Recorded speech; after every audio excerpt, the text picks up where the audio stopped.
je reviens toujours à mon éternelle question de l'immigration organisée.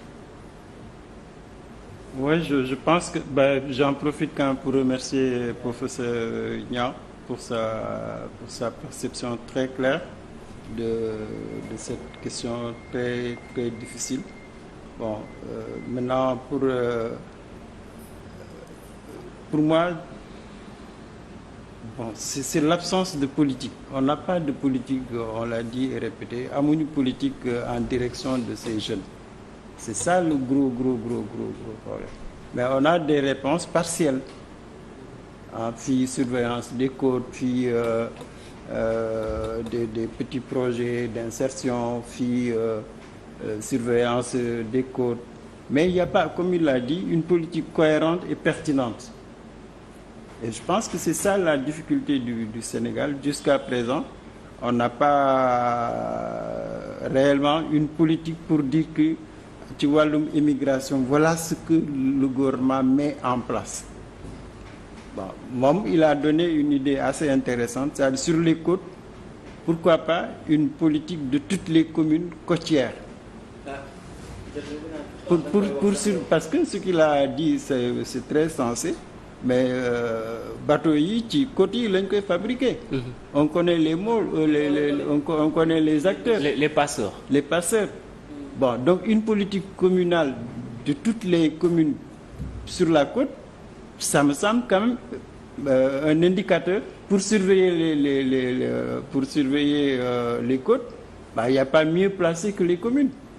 Et je crois qu'à ce niveau-là, commune bi avec les forces de sécurité et de défense, ça peut être un aspect pour la surveillance. Bon, beneen aspect bi mooy le volet socio-économique bi mu développé. C'est tant qu'on ne peut pas stabiliser les jeunes dans leur terroir, ils vont partir. Bon, et je pense que moom am na benn aspect bi mu souligné que je partage totalement, c'est que les jeunes là ñu ci bari ils vont à l'étranger, c'est pas pour aller chercher en réalité du travail, parce que ils ont du métier, ils ont travaillé 10 ans 15 ans, mais seen problème mooy li ñu leen teg moo 10. Par exemple, quand tu as 20 ans, 25 ans, ngay def ce commerce, nga ci dund, tu te débrouilles. Au même moment, tu as 25 ans, yaa ngi dem 30, on te parle, il faut te marier. Il faut nga am kër, il faut nga am tekki. Mais les contraintes sociales. Mais on met sur l'enfant des charges qu'il ne peut pas supporter. Loolu aussi, c'est li mu wax, la famille a une part de responsabilité. Parce que boo xoolee la moyenne d'âge pour se marier, on est autour de 25-30 ans. Fekk amul liggéey, amul salaire. On t'oblige à te marier, à faire des enfants, comme il l'a dit, les grandes familles. Tout de suite, ça explose. Parce que da ngay gis, bon, dama yàlla baala, mais c'est la réalité. Tu es dans une famille nombreuse. Vous êtes 5-6 garçons.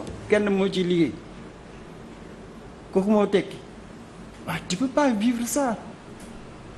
Que les jeunes qui vivent ça, c'est une pression énorme. Ce qui fait que pour moi, l'emploi là, il faut arriver à trouver l'emploi. Beneen aspect bi mu développé aussi qui est intéressant, c'est le projet personnel. Gis nga ñun au Sénégal, je pense que war nañu bàyyi xel ci professeur lu mu wax. C'est-à-dire que nit ki su amul projet personnel, il peut pas se développer. Et difficulté bu nekk foofu, on est trop communautariste. On n'accepte pas le développement individuel, le développement personnel. Et c'est pour ça que beaucoup de gens, ils vont à l'étranger pour fuir la communauté, pour fuir la famille, pour fuir les problèmes du pays. Au moins, soo demee fële loo am mën nga ci denc dara. Et je pense que pour man li mu wax yëpp ak lu ñuy wax de manière générale, c'est qu'il faut avoir une politique. Maintenant, pour ceux qui nga xam ne ils vont partir. Mais moi, je ne sais pas pourquoi. Mais pourquoi on ne peut pas discuter avec l'Union européenne? ñëpp xam nañu les pirogues yu ñuy jël. pirogues yi ku ci dugg soo amee tempête da ngay dee. Mais pourquoi ils sont obligés de prendre ces pirogues-là? Mais pourtant, Albert, on dit l'Union européenne, donne beaucoup d'argent à nos organisations yi nga xam ne dañu nekk fii di yëngatu si wàllu affaire immigration mais ñooñu tamit suñu leen ko joxee pour ñu retenir les jeunes wala sax l'État du Sénégal ils font pas le boulot. Oui, non, mais la réalité, tu sais, depuis des années, les Européens n'arrêtent pas de le dire. C'est-à-dire kenn mënul tere immigration kenn mënu ko. C'est ce que le président a dit. Même chose. États-Unis bii bi ngi dégg nii fan lañu jaar les bateaux people la États-Unis fu ñu jaar du ñuy émigrer ñu ñaata ñoo dee ci géej l'Europe là mais les Européens ils n'ont pas émigré. Si. Ils sont pas morts en mer, ils sont pas morts sur la route. Et on nous fait croire que ñun on est des clandestins. Alors que eux non seulement c'est des clandestins mais c'est des envahisseurs. mais je pense que non attends je veux dire qu'il faut décomplexer notre culture là. Gis nga je parlais tout à l'heure des artistes, je reviens sur ça. Gis nga phénomène immigration bi les nit dof la boo leen joxoon campagne culturelle sur cette question là. Ça n'a rien à voir avec l'État. Ces gens-là, ils ont un esprit de créativité. Gis nga l'art récupéré. Aujourd'hui, c'est un secteur économique. Ouais. Et pourtant, c'est des badauds qui ont inventé cet art-là.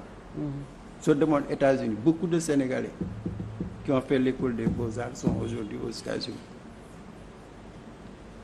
C'est que nous, on n'a pas un esprit créatif. En tout cas, alors que les artistes ils ont un rôle à jouer dans ce que quelqu'un nous disait tout à l'heure hier bon pas hier la dernière fois nit ñi fu ñu lu leen neex nañ ma baal kàddu gi de place publique ñu saw mais artiste bi nee na bi mu defee image ne dessiné sëriñ bi def ko ci mur bi kenn sawatul foofu. dëgg la. Mais malheureusement parce que la culture c'est ça qu'il faut mettre la culture dans cette bataille là. C'est pas seulement une bataille des médias. Comme Senghor disait. La culture c'est le support. Pour ñu gëm seen bopp il faut un véhicule culturel. Faut ñu adapter ko à nos réalités culturelles. À nos réalités culturelles. Tout à fait. Et même il a dit diaspora bi. Mais diaspora bi elle est à l'étranger. Est-ce que les gens savent réellement ce qu'elle vit? Est-ce qu'on n'a pas besoin de faire une politique pour xamal xale yi qu'est-ce qui les attend à là-bas? On leur dit souvent on leur dit mais duñ ko. Non mais c'est que amul campagne pour aller vers les gens. Maintenant fi may terminer c'est le mouvement associatif là. Mais il faut que l'État là se réveille. L'État bi kat dafa mel ni ils sont dépassés. Il faut que l'État se réveille parce que quand même on ne peut pas. Bon, on est en train de décimer notre jeunesse, hein. C'est notre jeunesse qui est en train de mourir sous nos propres yeux, hein. C'est trop. Et ça, l'État, je pense qu'il faut que les gens quand même se réveillent et se rendent compte que ça, c'est une tragédie qu'on est en train de vivre. Bon, beneen bu mu wax